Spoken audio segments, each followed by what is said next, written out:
Hey, what's up, guys? This is Kyle with Bear River Strength and Conditioning. Tips and tricks of the week. This week, we are going to start episode 1 of a 6-part series.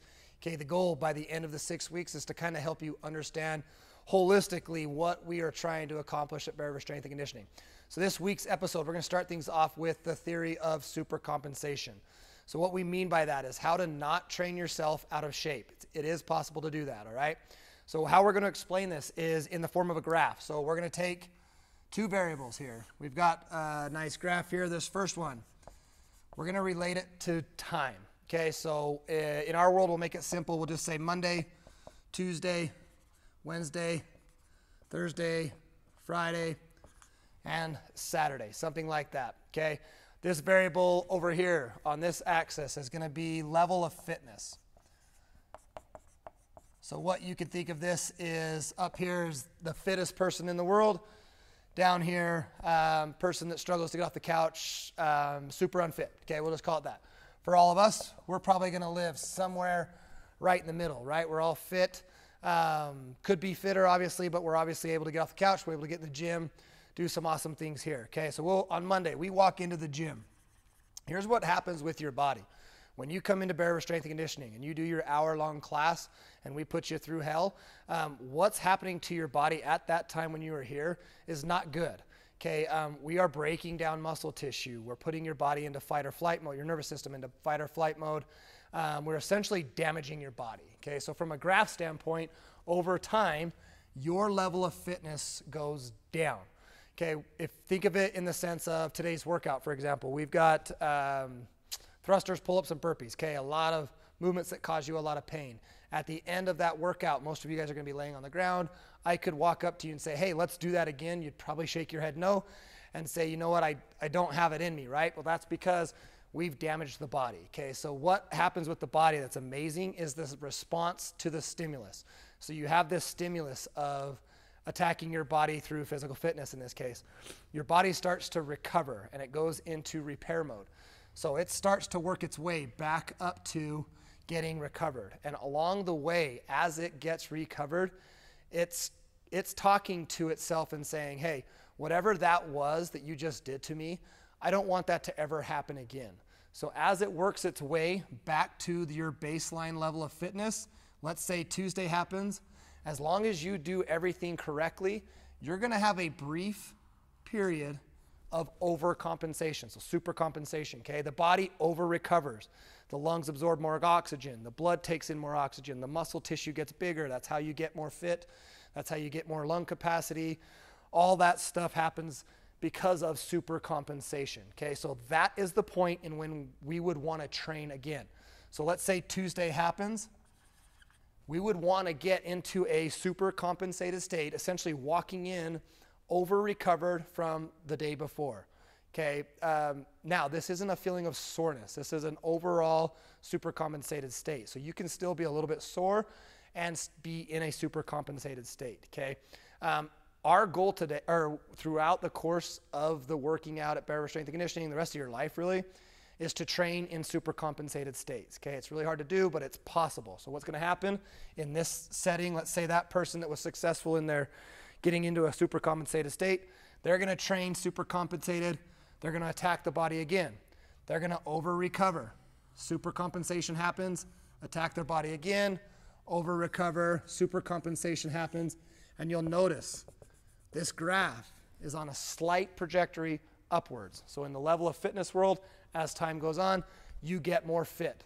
That's how it works. Okay, now it's not always just symmetrical like this. If I was to draw a realistic graph of how this is, it looks something crazy like this. But over the course of time, if you were to take the median average of this, it's getting better. Okay, so it's really hard to walk in every day in an overcompensated state, but that doesn't mean you don't try. Okay, so in our world, this becomes less important.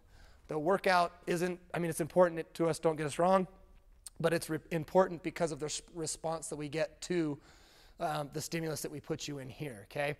So we care about this. The reason why people love this is the hormone dumps, the endorphins, the neuroepinephrine, the adrenaline, the cortisol, the HGH, all that stuff that hormonally gets dropped into your body from the workout. 10 minutes after the workout, we've got people in the front room and they're all talking to each other, they're feeling really good. That's from hormones, okay? So we get addicted to that feeling. So here's what typically happens with people that don't understand supercompensation. They come in and work out. They don't recover. They don't do the things that are necessary to support the body to get into a supercompensated state. And they think, I need to work out more. I love that feeling. The more I work out, the fitter I'm going to get. Okay, it's not true. It's true if you over-recover, you supercompensate and train in a compensated state. But if you're not doing the things properly, which we'll talk about in the next 5 series or episodes, you're not going to get into supercompensation, okay? So this graph for that particular person is maybe they say, okay, I'm going to come back in and train at night, or I'm going to eat bad, or I'm not going to sleep well. The things that are really required to get into supercompensation, they come in on Tuesday and they're not quite there, and they train again. And they're like, I love the addiction. I love the hormone dump, all that stuff. I feel good. And they're getting addicted to the workout. I get it. I go through it too, but we got to keep other things in mind. They come in and train again. They come in and train again, come in and train again, and now they're on a trajectory downward because they're not doing what's required outside of the gym in the 23 hours after the workout to get into a super compensated state. Typically with our Monday through Friday people that just walk out the gym, they might have periods of super compensation, but sometimes you'll see plateauing. And that's where they get just about to where they were before, just about to where they were before, and they kind of, they might have a day that's good, might have a day that's bad, but on the averages, they just kind of stay the same. So that's how you're going to recognize it as a system of plateauing. If you're plateauing or if you're regressing and you're overtraining, this is the conversation that we're going to have. Like, what does the rest of your day look like, okay? We're going to outline this in 5 parts. So it's kind of what we define as the process, what leads to success. First up for that is going to be nutrition, which we'll talk about. Second is sleep. Third is our recovery protocol. Fourth is our mindset. And all of that is going to lead to our 5th thing, which is productive training. Okay, so we're going to briefly outline these. We're going to go into detail on these over the next 5 episodes so you guys get a clear understanding of what we're looking for to get you consistently into a super compensated state. All right, just a quick blurb about this. So we're talking about balanced diet here on a schedule. You know what you're eating, when you're eating it, how much of it you're eating, and then we vary based off of your needs. Sleep, we're looking for 8+ hours a day. Okay, this is going to dump hormones, specifically HGH. That's what we're looking for in the sleep there. There's some stuff we can do to help promote better quality sleep as well. Recovery, this is a protocol in our gym. This is what we ask people to do. Do they do it? Do you have to do it? No. But again, go back to this graph. If you're plateauing, well, this is the conversation we're going to have. Big step here. There's a 10-minute process. We'll just keep it simple. On week 3, we're going to go deep dive into our recovery protocol and talk to you about that. Last up's the mindset. So to simplify this is you get to versus you have to.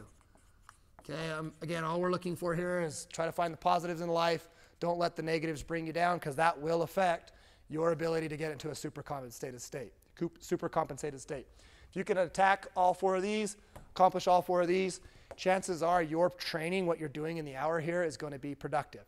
All right, stay tuned. If you have any questions on this, give me a shout or leave a comment, something like that. We'll be sure to get back to you. Thank you guys, appreciate it.